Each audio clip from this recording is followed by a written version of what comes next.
전합니다. 전합니다. 안녕하세요. 양천구에 위치한 신목장애인 주간보호시설에서 근무하고 있는 사회복지사 배은선이라고 합니다. 사회복지법이 인덕원에서 운영하고 있는 은평 신사데이케어센터에서 상담 및 자원봉사 프로그램 관리를 도맡아서 하고 있는 김영훈 팀장이라고 합니다. 앞으로 파랑새 나눔터 지역아동센터에서 일하고 있는 성태숙이라고 하고요. 네, 팀장님과 다르게 저는 제가 운영하는 시설에서 일하고 있습니다. 저희 장애인 주간보호시설도 잘 모르시는 분들이 많이 계신데요. 장애인 복지시설을 유형별로 좀 나눴을 때 장애인 거주시설, 그 다음에 장애인 직업재활시설, 그리고 장애인 지역사회 재활시설 등으로 나눠볼 수 있습니다.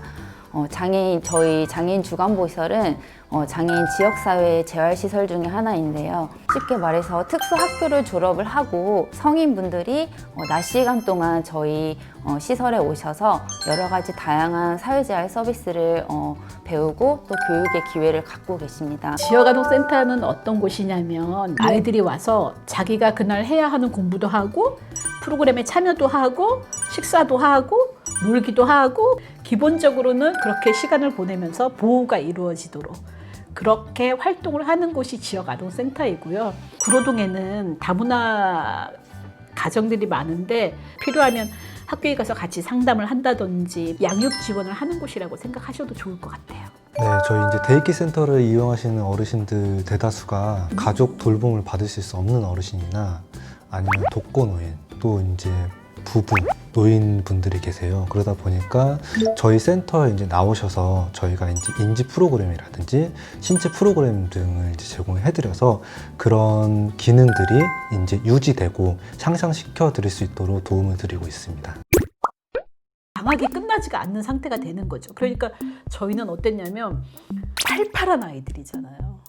막 기운이 넘쳐나는 아이들이 학교도 이제 안 가고 센터 내에서 이제 아침에 오면 집에 갈 때까지 하루 종일 머무는 거죠. 밥 먹이고 돌아서면 또 간식 먹이고 돌아서면 또 저녁 먹이고 돌아서면 울고 돌아서면 싸우고 돌아서면 뭐 달라 그러고 돌아서면 이거 뭐 해야 되냐 그러고 굉장히 정신이 없이 보내고들 있는 상황이에요, 사실. 저희도 휴관과 임시 운영을 계속 반복하면서 사업적으로는 거의 운영하는데 굉장히 많은 어려움이 있었고요. 1급 중증 장애인분들의 비율이 굉장히 80% 이상 정도 될 만큼 많으신데요. 지적 능력이나 이렇게 판단 능력들이 굉장히 결여되어 있거나 낮기 때문에 마스크를 쓰는 것조차 처음에는 굉장히 어려웠고 점점 이제 강화된 방역 수칙 때문에 계속해서 이용 인원을 제한을 하고 있고 이래서 현재는 지금 시간제나 아니면 사전 예약제로 이런 것들을 적용을 하면서 운영을 하고 있습니다. 어르신들께서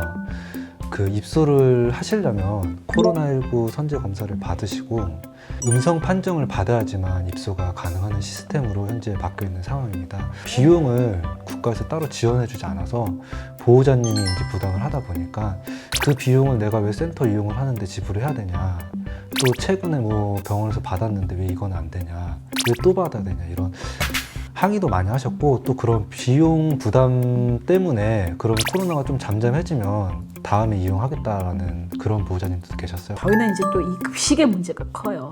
아이들이 이제 한 번에 와서 식사할 때마다 6,000원이 지원이 되는데 그 6,000원 내에서 10%, 그러니까 600원씩을 모아서 그걸 필요한 소모품을 사든지 인건비를 쓰든지 나머지는 다 식재료를 써야 되는 거예요. 센터에 와서 아이들이 급식을 먹지 않으면 그 비용이 줄어들잖아요. 그러면 그 비용으로는 인력을 구할 수가 없으니까, 그러니까 이제 어떻게 되냐면 센터에 있는 저도 그래서 내내 점심 준비를 했어요. 더 이상 어느 날부터 못 하겠다는, 너무 이제 지치고 그렇게 하고 밤에 아이들 돌아가고 나서 행정일을 보기 시작하면 퇴근을 10시에 하는 거예요. 그 생활을 1년 내내 그렇게 하다 보니까 불면증도 오고 막 이게 뭐가 생활이 엉망진창, 약간 머리가 멍하고 뒤죽박죽 막 이래요.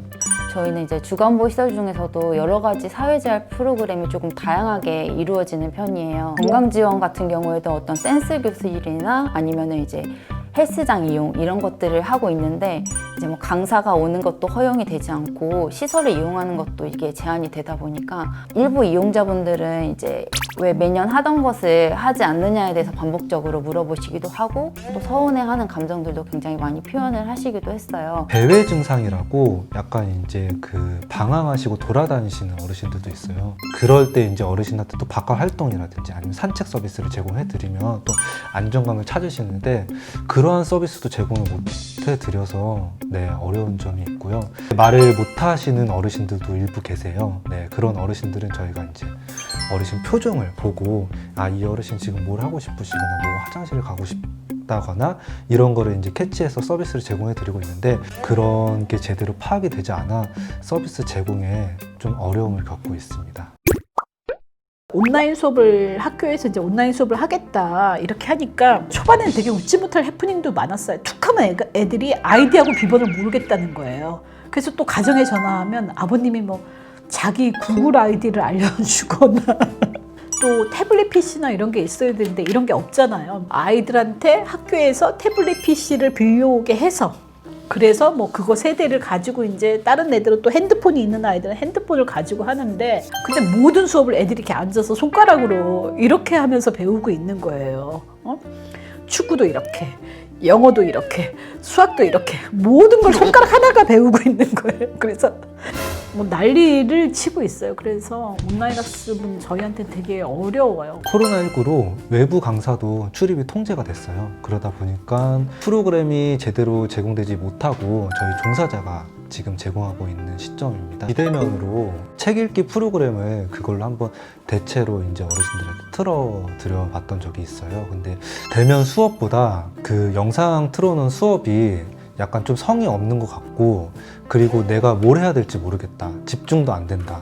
이런 약간 불만 사항들이 많이 나왔어요. 그래서 그 다음부터는 저희가 이제 영상을 틀더라도 같이 병합해서 진행을 해요. 선생님 직접 따라 이제 해보고 어르신도 같이 참여할 수 있도록 그런 식으로 지금 프로그램이 진행되고 있습니다. 저희는 이제 발달장애인분들 특성상 이제 뭐 반응이나 관찰을 보고 뭐 피드백이 이루어지고 이렇게 이루어지는 서비스들이 많다 보니까 사실상 그 비대면으로 이제 이루어지는 것들이 굉장히 어려움이 있고 그리고 올해 새롭게 저희가 이제 다른 기관과의 연대를 통해서 그 교육 연극에 참여를 하게 되었는데요. 발정이라는 사업이 있었습니다. 그래서 발달 장애인이 연극으로 전하는 우리들의 권리 이야기라는 이런 사업이었는데요. 발달 장애인 당사자분이 실제로 연기자로 연극에 참여를 하면서 한 30회 정도 연습을 통해서 현장 공연을 준비를 했는데 아쉽게도 코로나 때문에 현장 공연이 좀 어려워지게 되었고 저희가 이제 온라인으로 실시간 중계를 하면서 서로 소통하고 공감할 수 있었던 이런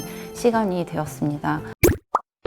코로나가 이제 갑자기 급속도로 이렇게 전파되고 확산되면서 이제 사회복지계도 굉장히 많이 당혹스럽고 대응에 준비할 시간도 많이 부족했던 게 현실이었던 것 같아요. 대면 서비스가 주를 이루는데 이게 계속 지금 장기화되고 있으니까 앞으로 이런 부분을 어떻게 해 나갈 것인가에 대한 고민을 계속 필요할 것 같은데 시설 내부적으로만 감당하기에는 많은 어려움이 있다고 보여지고요.